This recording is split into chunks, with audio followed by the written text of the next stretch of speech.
Champions League is back, and with the quarterfinal we have 4 blockbuster fixtures that I'm going to do my best to try and predict who progresses to the semi-finals. First off, we have Sporting versus Arsenal in what many would call the easiest game to predict out of the 4, but I will say, underestimate Sporting at your own will. This is a team who's competing for all fronts, both in Portugal and in the Champions League. This is a side that's won all of their home games in the Champions League, including a historic comeback against Bodo Glimt, a side that many thought would be a dark horse for the competition. On the other hand, Arsenal have gotten dumped out of 2 competitions in their last 2 games at the hands of Manchester City and Southampton, both in the FA and Carabao Cup respectively. Despite the problems we've seen from Arsenal in recent weeks and those 2 poor performances in their last 2 games, and on top of that, my belief that this Arsenal side is not good enough to win the Champions League as a whole, I think they'll be just good enough to beat Sporting Lisbon in the quarterfinal. I have Arsenal going through. We move from the theoretically easiest game to predict to the actual easiest game to predict in Paris Saint-Germain versus Liverpool, in a game that I comfortably believe Paris Saint-Germain will qualify for the next round of the Champions League.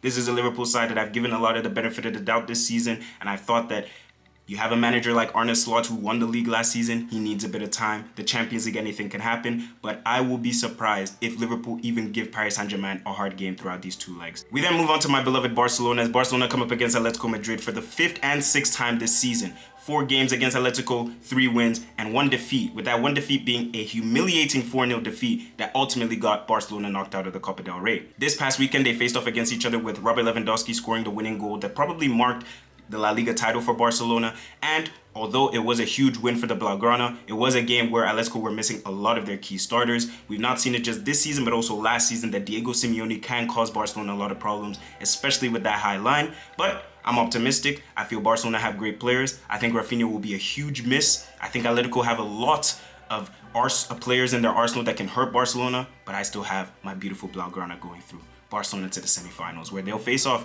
against Arsenal. And finally, the best game of the round, Real Madrid versus Bayern Munich. Now, this is a game that you can go either way. I wouldn't be mad at anybody who says Real Madrid. I wouldn't be mad at anyone who says Bayern Munich. Bayern Munich have objectively been the better side the entire season, 2nd in the Champions League group phase, comfortably the best team in Germany, and they've been playing some of the best football in all of Europe. But you can never discredit Real Madrid in this competition. Just as they showed in the round of 16 against Manchester City, underestimate this side at your own peril. And even though Bayern Munich have been the better side the entire season, I think Kylian Mbappe, Vinicius Jr., Jude Bellingham, this game could go either way. But just because of Champions League heritage, I'll give it to Real Madrid. Of course, I don't know what's going to happen. These are solely predictions. Let me know your own predictions down in the comment section.